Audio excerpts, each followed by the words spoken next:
What is going on, y'all? It's your boy HD MMA back at it again with some more picks and predictions.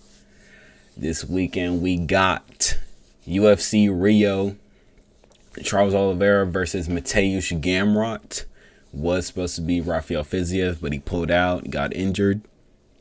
And I'm going to be going through the entire card, starting with the first fight on the early prelims all the way up to the main event. Starting with our guys, Luan Lacarda versus Simon Oliveira. I'm gonna be going with Lacarda with this one by UD. I just think Simon Oliveira, he's one of these guys that he's good when he gets his way in fights, but as soon as you put on a little adversity on him, as soon as you start pushing back on him just a tiny bit, he starts breaking really easily. And he also has very low fight IQ. He goes for a lot of like flying knees and spinning shit and a lot of submissions and that don't really go his way and don't really see much success. So I just see Lacarda just taking advantage of all those bad positions that Simon Oliveira gives up, and he does have better training. He's from Nova União, that gym, which is a well-known gym, more well-known than the gym that Oliveira's from. And I trust in his training, and I also trust that he's fought way better comp. He's fought, I can't remember who he's fought right now, but he's fought more like name value fighters. And those are all of his losses, I believe. I think he's 0-2 in the UFC, where Oliveira's like 0-3. I think that's what it is. Correct me if I'm wrong. Don't quote me. Don't quote me on that. But I think they both either haven't won or only have one win in the UFC. And Oliveira he's looked worse in his losses than Lacarda has. Even though Oliveira did fight David Martinez, who was actually very, very good. Surprising to us, but yeah, I just think he's very breakable. Oliveira, he's very breakable, and he has low IQ, and I can't trust that. So yeah, I'm going with a Lacarda by a UD. Moving on, we got Julia Palastri versus Karolina Kowalkiewicz. I'm going with Kowalkiewicz by decision. Julia, she's just not that good. I'm keeping it real. She's not that good. She only has one win in the UFC, and that's a split decision against Corey McCania, which was not a very good fight. She didn't look good in that fight at all. And she was even surprised in her fucking post-fight interview that she even got the decision nod from the judges. So I just cannot trust that win at all. And Kowalkiewicz, she's been around a lot. She's been around for like damn near 10 plus years in this fucking division. She's old, but she's experienced. She's very experienced. She has a chin for what that's worth at fucking women's MMA, especially at strawweight. She's hard to put down. She throws a lot of volume. She's very active on the feet against girls who are not good. And Julia, she's not that good at all on the feet. She just kind of wades in, just kind of plots into the pocket and just kind of throws wild like haymakers. I think Karolina Kowalkiewicz, she just put volume on Palastri on the feet, just put volume on her and just ride her out to a UD win. I don't think Kowalkiewicz has finished a fight in the UFC at all, if I'm not mistaken. I'm Oliver, like damn near 10 years. I don't think she's finished a fight in the UFC at all. All of her wins are from decisions. So yeah, I don't think she's gonna have the power to put her down or anything like that. I think you're just gonna see her volume box on some cardio kickboxing shit and get the UD nod. So and I don't think Palastri is really that good when it comes to the ground. I know she has a few submission wins, but they're not really like that dominant. Like she's like dominating girl. She's getting like blast doubles and powerful takedowns, and she's fucking, you know, just outmaneuvering and fucking leagues above other women in the grappling. So yeah, I don't think that's gonna be that much of a factor in this fight. I just think it's gonna be on the feet, and yeah. And she also fought Lupi Godinez. I don't think she tried to take her down once in that fight and was successful, like actually successful with a takedown attempt. So yeah, I'm going with Karolina Kovacevic by UD. That's sneaky little underdog pick by me. That really exists. Karolina Kevwalks. That's a sneaky little underdog pick by me. That really is. Fucking stuttering in my impression. Moving on, we got Lucas Rocha versus Stuart Nickel. I'm going with in my notes. I have this fight and the other fight fucking swapped. I think so. Yeah. Or wait, do I have it swapped? Where the fuck? Hold on. Am I tripping? Wasn't Walter Walker on this card? Hold on.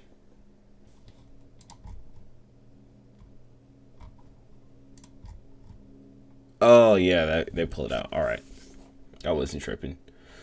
All right, they pulled out. So that shit is null and void. So yeah, I got Lucas Rocha versus Stuart Nickel. I got Stuart Nickel by a round 2 sub. Stuart Nickel, he has well-timed takedowns and some pretty good jiu-jitsu. He only has one fight in the UFC, and he got choked out by Jose Aguilera. If I'm not mistaken, he got guillotined and choked out, but he does have pretty good jiu-jitsu from his regional fights. Even though that UFC fight he didn't really show it, but he does have pretty good jiu-jitsu. And Rocha, he is chinny, and he did get controlled and subbed by Clayton Carpenter. So yeah, I think Stuart Nickel's gonna be able to do something similar to what Clayton Carpenter did to him. Take him down, control him on the ground, time him with a really good like double leg or single leg when he like throws a punch or commits to a punch or a kick or something like that. Time a really good takedown on him, get him to the ground, and be able to control and sub him. So yeah, I'm going with Stuart Nickel, and this is even in the odds, so I'm take that how you want. But I'm going with Stuart Nickel. Moving on, we got Baya Mesquita versus Irina Alexeyeva. I'm going with Baya Mesquita by a round 2 sub. Mesquita, she's undefeated first off, and she is, from what I can understand, she's a jiu-jitsu ace. She has jiu-jitsu world championships at the WUZA, fucking worlds this, IBJJF that, whatever other jiu-jitsu organizations. But yeah, she's a very good Brazilian jiu-jitsu artist, and that is a very good build nowadays when it comes to women's MMA, especially women's bantamweight, where we got people like Michelle Montague, who's able to get chinned every fight she's in and just get it to the ground and sub people anyway. So yeah, I think that's gonna be the play in this fight. I think Baya Mesquita, she's gonna be able to get Alexeyeva to the ground and probably get like a take her back, probably get like a rear naked, something like that. And Alexeyeva, she has like a knee bar on her record, which is something to worry about, but that's against like a girl, Stephanie Egger or something like that, like low level comp. So yeah, I don't think that's gonna be. She's gonna be able to pull that kind of shit on a girl like a Mosquito. So I think it's gonna be jiu-jitsu dominance from Mosquito. I think she's gonna be able to out grapple her very easily, which without much effort. She is like way smaller than Alexeva, but I think she has a technical jiu-jitsu know-how to be able to swing the fight in her favor, and she is a big favorite on the odds. So yeah, I'm going with Mosquito with a second round sub. Moving on, we got Vitor Petrino versus Thomas Peterson.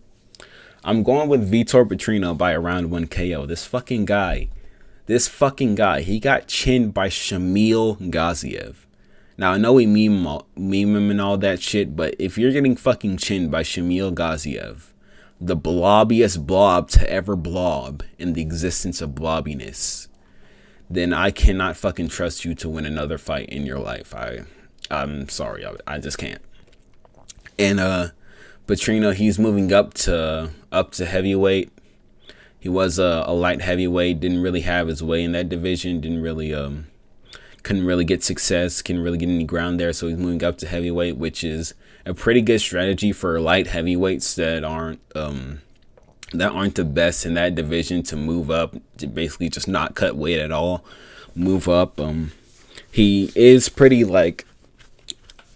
he's not that much of a blob. He is pretty like he has muscles, he has abs and shit like that. He's not a blob, and yeah, he has pretty good power. He has his stand up is a bit.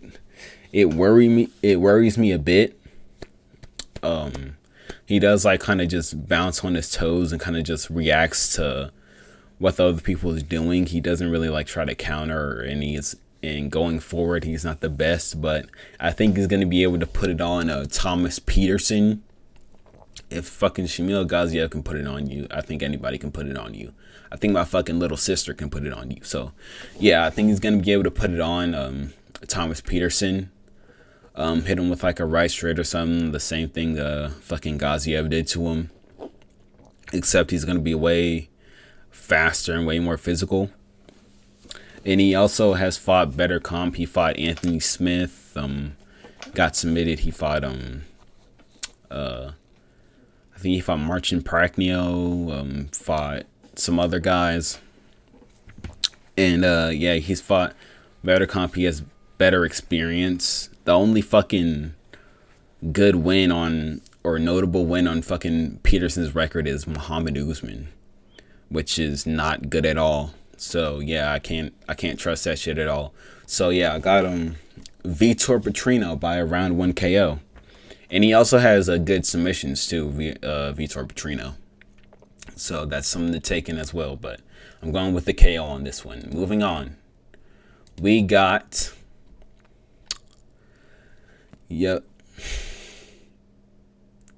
Jafil Filio versus Clayton Carpenter. Holy fuck, I cannot speak.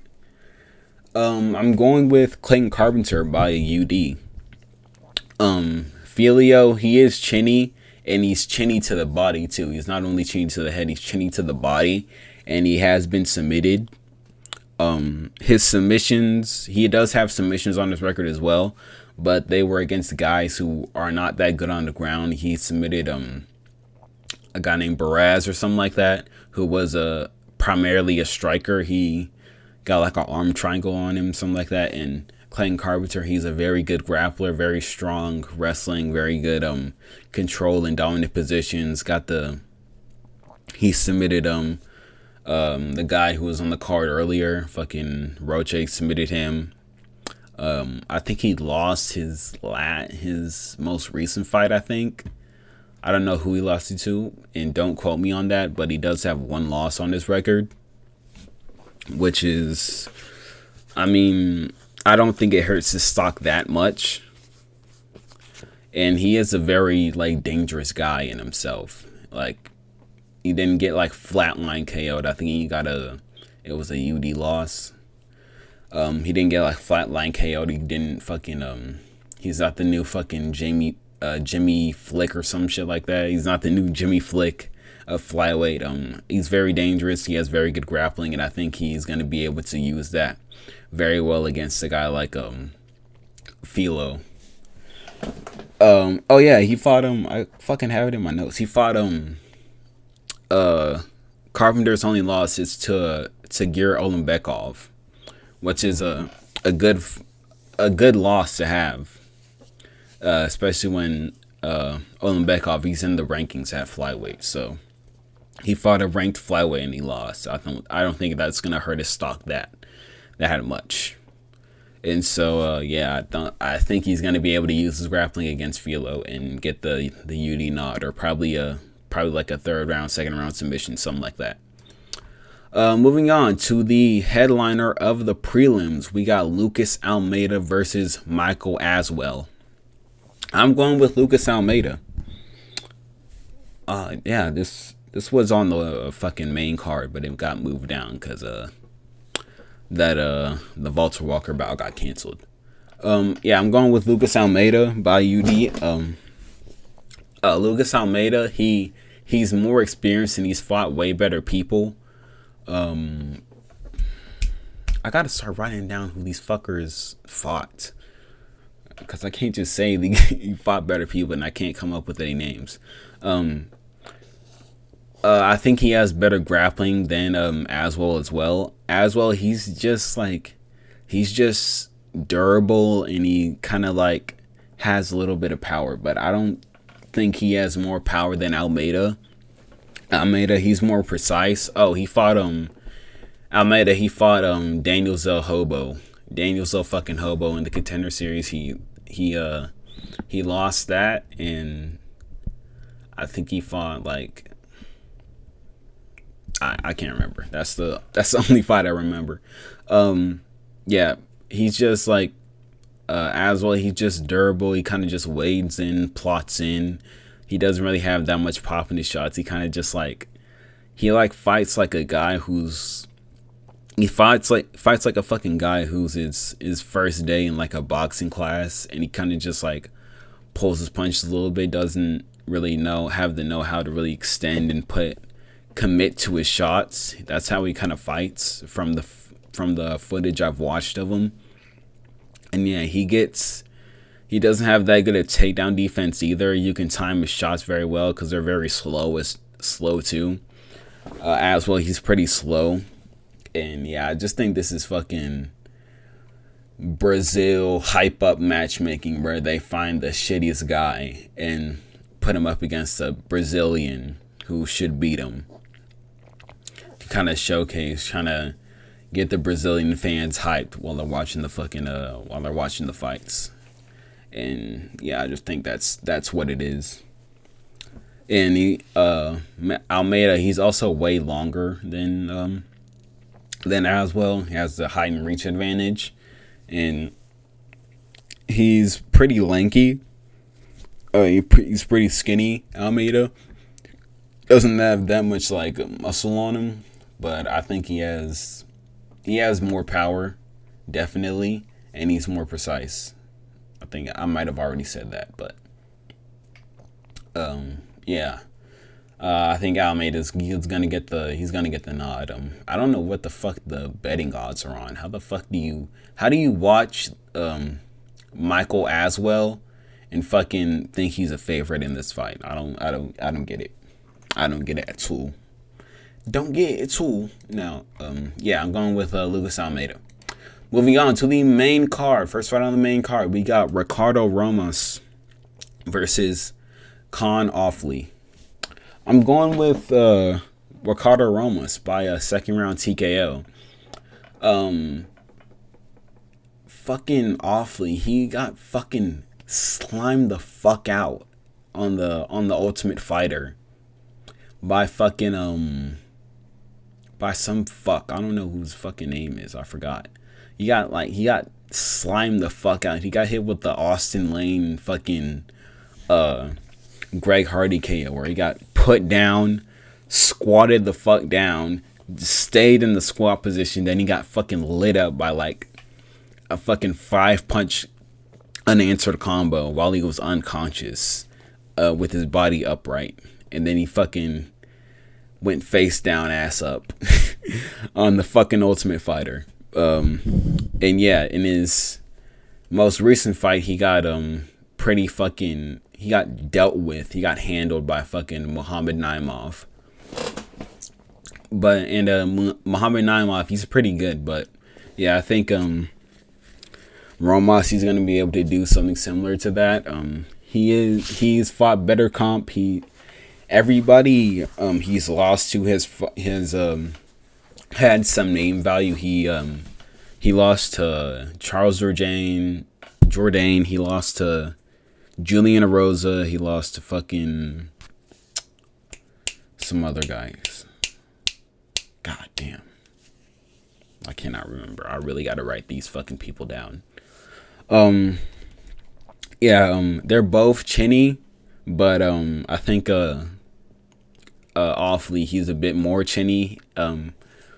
Offley, he has a bit stronger wrestling in the clinch, I would say. A bit stronger in the clinch. He's stockier, short little arms. He's probably a bit more strong in the wrestling. His striking, he's very blockheaded striking. It just kind of comes in with his guard up, comes into punching range in the pocket with his guard up, and tries to just throw fucking hooks and shit at you. And fucking Romas, he has good BJJ. I think he has powerful dynamic striking, more powerful and dynamic than Offley. Romas, he has like a spinning elbow knockout too against somebody in his record. And yeah, I think he's gonna be able to get that done against Offley.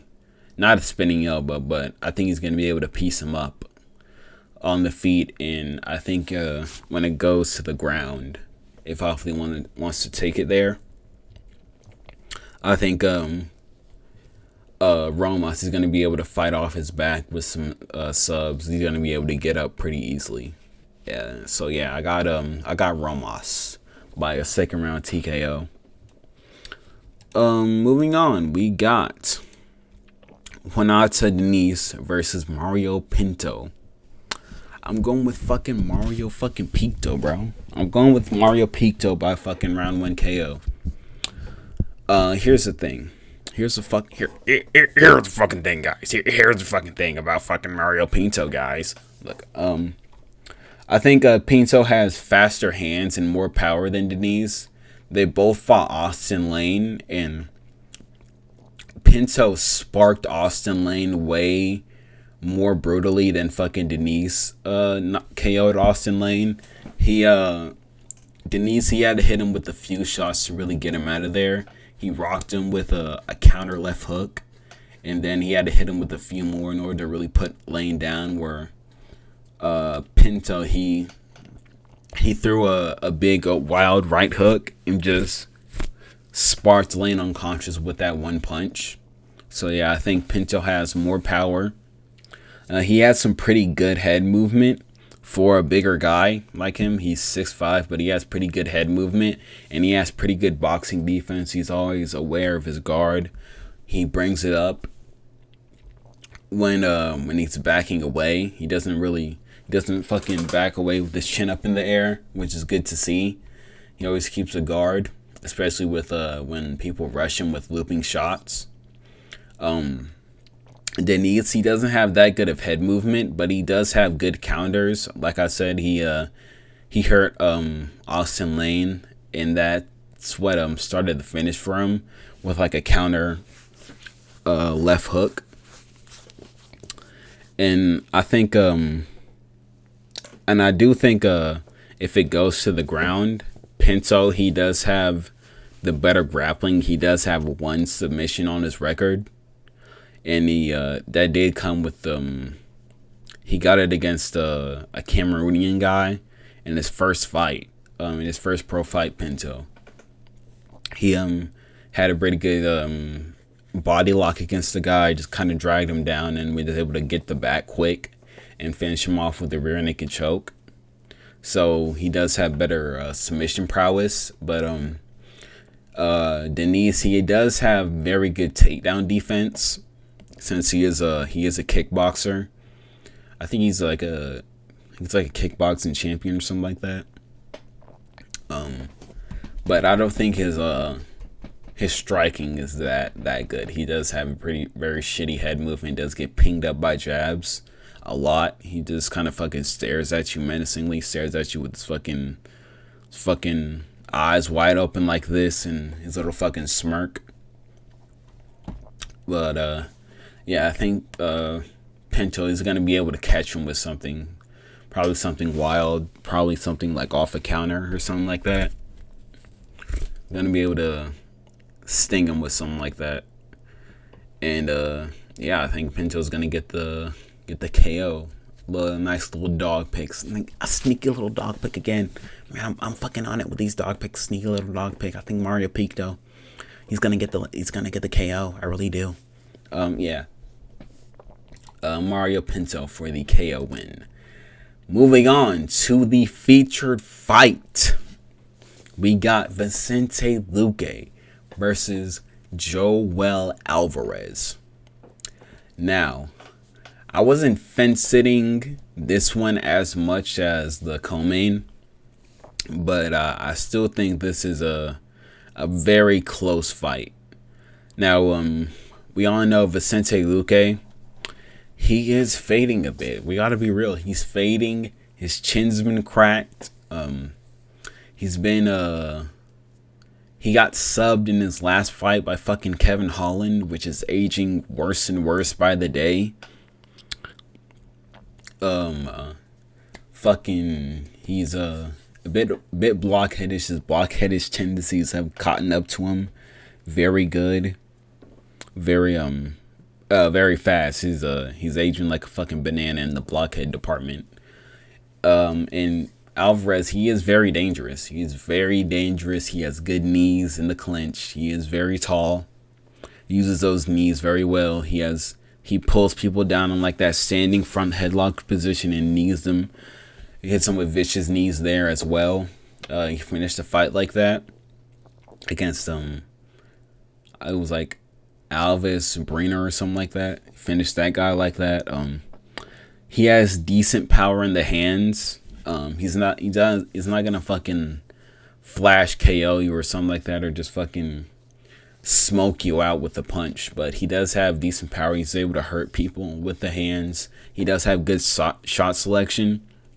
He doesn't really throw that many combinations, but he does pick his shots well. Especially pick his shots to the body. He throws a lot of straight punches to the body.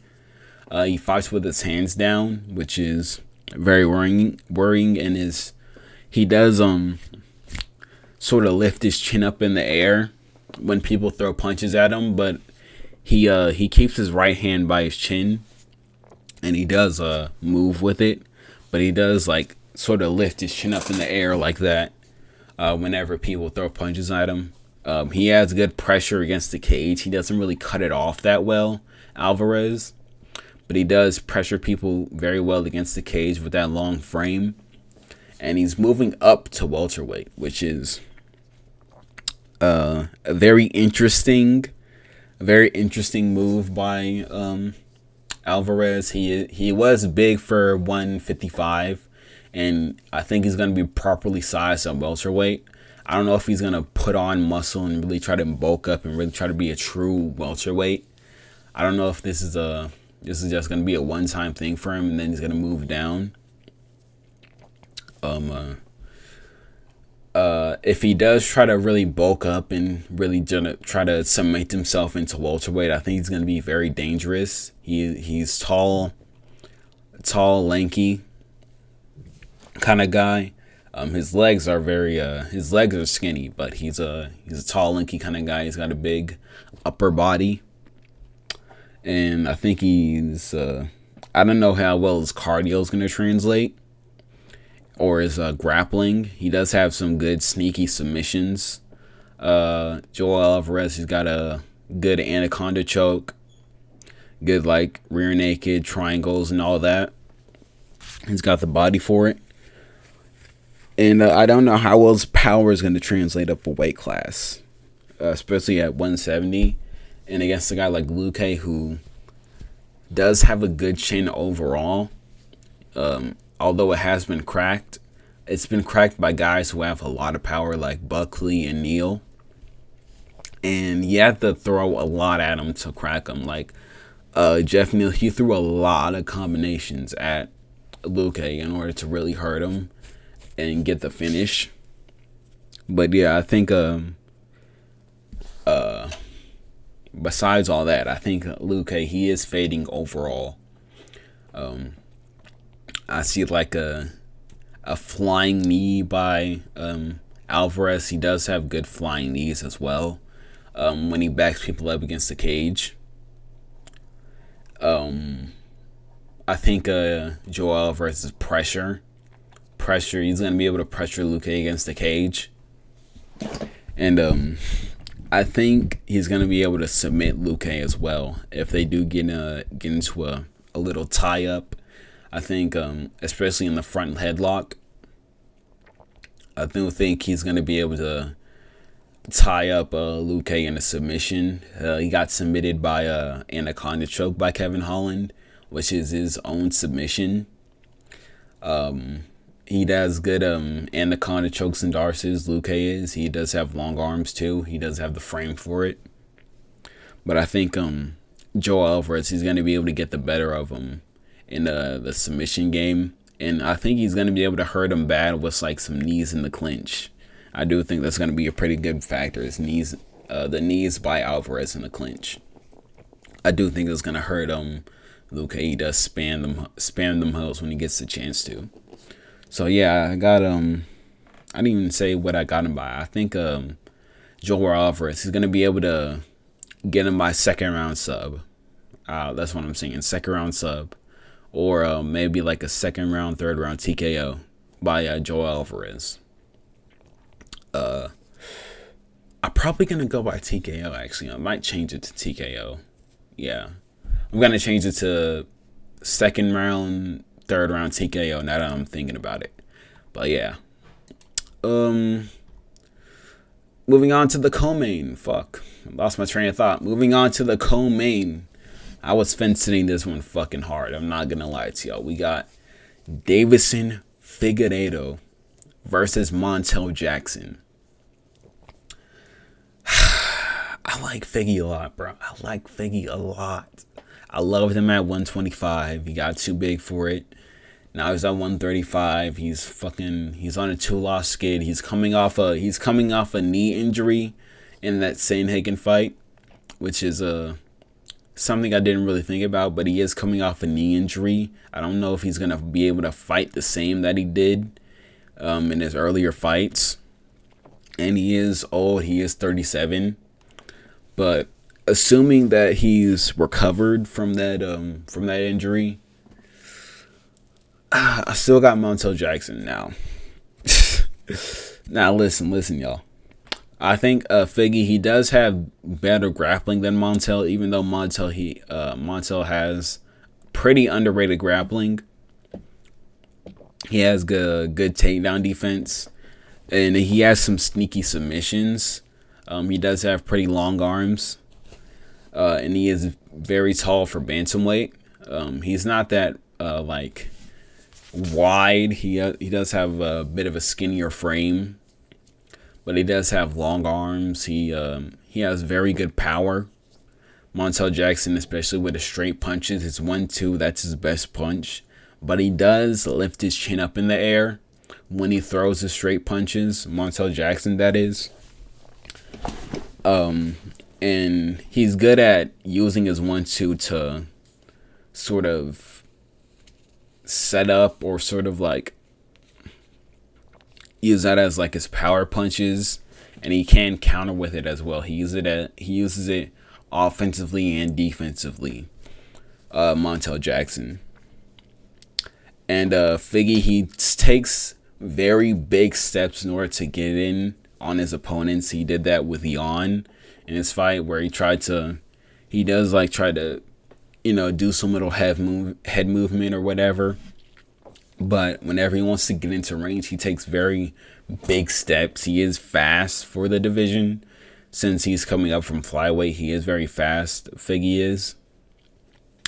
But I think Montel is going to be able to catch him with some 1-2s coming in like he did against JP Buys, where he was constantly just putting Buys down with 1-2s. He got 4 knockdowns in that fight because constantly putting Buys down when he tried to step into range, just slightly angled off and caught him with the 1-2, put him down a lot. And I do think he's going to be able to do that pretty well against Figgy, who doesn't really set up his entries that well. And I do think when it comes to the grappling, Figgy's gonna have the edge. The way Montel Jackson loses, he gets wrestled up against the cage. That's how guys are able to squeak by him with a little UD win. That's how he lost to Brett Johns and fucking another guy. Wrestle up against the cage, but Figgy doesn't really wrestle up against the cage like that. He does shoot takedowns out in the open, especially with like his single legs and shit like that. Figgy also, he stands very tall, and he doesn't really react to straight punches that well. When he tries to enter, he does move his head, but when he's just standing at range, like kind of idle, he does stand very tall and kind of lifts his chin up. He has a chin up, Figgy that is. And he is susceptible to straight punches like that. And he's going to be at a massive height and reach disadvantage. And I think Montel is going to be able to ping him with a jab. Well, they're kind of at range, just kind of idle in like a sort of 50-50 position. And Montel, he has more power than Jan. And Jan was pinging Figgy up with the straight punches, coming in and at range. So yeah, I don't know if Figgy's gonna be able to get I don't know if Figgy's gonna be able to or Montel, sorry. I don't know if Montel's gonna be able to really like sting Figgy and put him down and really hurt him badly. That might be some cope for me. I'm not gonna lie, because I really fucking love Figgy. I really do. He's the first ever flyweight I was really fucking really invested in. I fucking I would fucking love Figgy. I don't even need to Google his name when I type it out. That's how fucking much I fuck with him. But yeah. I gotta go with Montel, bro. I gotta go with Montel. I gotta go with fucking Montel Jackson, bro. And Montel's a southpaw, and Figgy does switch stances a lot. And I do see I have to fucking turn to Mike Tyson. I see Montel be able to catch Figgy when he's switching stances, because he does do that a lot. But yeah, I'm going with Montel by UD, by a nice little UD. Maybe like a second round knockout, maybe a third round TKO, probably, if I'm being generous, if I'm being realistic. But I'm gonna keep it safe with a little UD. Now, moving on to the main event. We got Charlie Olive's Big Chuck the Lion fucking do Bronx. I do not like this. I do not like this at all. We got fucking Charles Oliveira facing Mateusz Gamrot. Now, some little stipulations, some little disclaimers going into this fight. Gamrot, y'all know he took this on 2 weeks notice. Flew in from Poland to train to go to American Top Team. Big Chad Polish mindset from Mateusz Gamrot, being able to take this opportunity at 2 weeks notice against a guy like Charles Oliveira. Now, we all know Charles Oliveira, he got slimed the fuck out. Knocked out the worst way in his career by the worst he's ever been knocked out in his career. He's gotten TKO'd in the past and shit like that, but he got absolutely colded by fucking Top Tordio. Fucking Top Tordio. Got colded just not even 3 months ago. He got colded by fucking Topuria. Now he's going in to this fight with Mateusz Gamrot, who doesn't really have power like that. He's got a few cheeky knockdowns and shit like that, but punch for punch, he doesn't have that much power compared to Charles Oliveira. And I don't think coming from 2 weeks notice, I don't think Gamrot's gonna have the cardio to really wrestle hard like he does for 5 rounds against Oliveira, who's not scared to get taken to the ground. He has world-class jiu-jitsu, we all know. Yeah, Oliveira, he has world-class jiu-jitsu off his back and very good top pressure with his jiu-jitsu. He's able to sneak submissions. He has got probably the best guillotine in the UFC by now. And in his Armin fight, which is what I looked at when I was studying for this fight.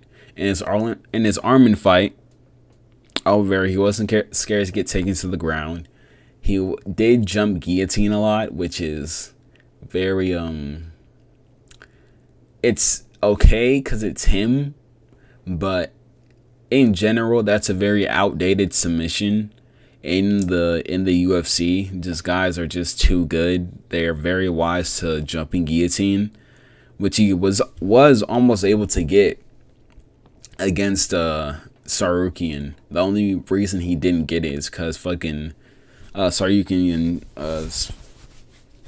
fucking short slipped off. But yeah, he's not scared to go to the ground. And I don't see Gamrot being able to. I don't see Gamrot wanting to just press forward in danger of those submissions. Those fucking. I see Gamrot being dissuaded from taking Charlie Olives down.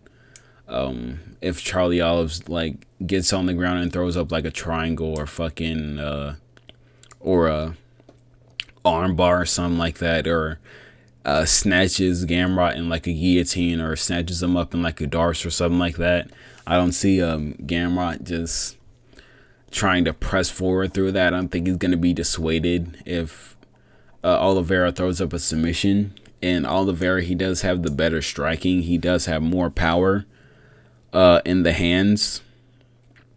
He does have a pretty blockhead style, and coming off a brutal knockout, I don't know if his chin's gonna be all the way there, but I don't think Gamrot's gonna be able to really hurt him that badly and TKO him on some shit. And I think Charlie Olive's gonna. I keep on saying Charlie Olives. I think Oliveira's gonna go to a UD decision with the powers at play, with the information we have. I think Oliveira is gonna get to a UD, gonna be able to ping Gamrot on the outside with his jab, keep him away with his teeps to the body. That's something Oliveira does have, he has good teeps to the body with that Muay Thai stance, with that Shudo blockhead stance he has. And yeah, I think he's going to be too much on the feet for Gamrot, and he's going to be very dangerous when it comes to the grappling. And Gamrot, he does not have a full camp. He's fucking going off 2 weeks of training, and I don't think he's going to be able to prepare for the totality of Charles Oliveira with just fucking 2 weeks. You need a full camp for this guy. And so yeah, I think Charles Oliveira, he's gonna get the UD nod in the end, and that is my and this is pretty even on the betting odds. So take that as you will. And yeah, that's it, guys. That's my my picks, my predictions for UFC Rio. just to recap, I got Charles Oliveira, Montel Jackson, Joe Alvarez, Mario Pinto, Ricardo Romas, Lucas Almeida, Clayton Carpenter, Vitor Petrino, Bayern Mosquita, Stuart Nickel, Karolina Kovacevic, and Luan Lacarda. And so, yeah, tell me what you guys think of my picks in the comments. Tell me if you're fucking betting the house on Charles Oliveira. Tell me if you're a fucking Mateusz Gamrot fan or whatever the fuck. Do not bet on my fucking picks. I don't know. I know I got fucking UFC 320. I know I had fucking Kobe numbers on that shit, but seriously, do not bet on my picks, y'all. Do not, absolutely do not bet on my picks. But yeah, I hope you guys have a good day. Hope you guys enjoy the fights. Hope you guys have a good weekend, and I will see you guys later. Peace.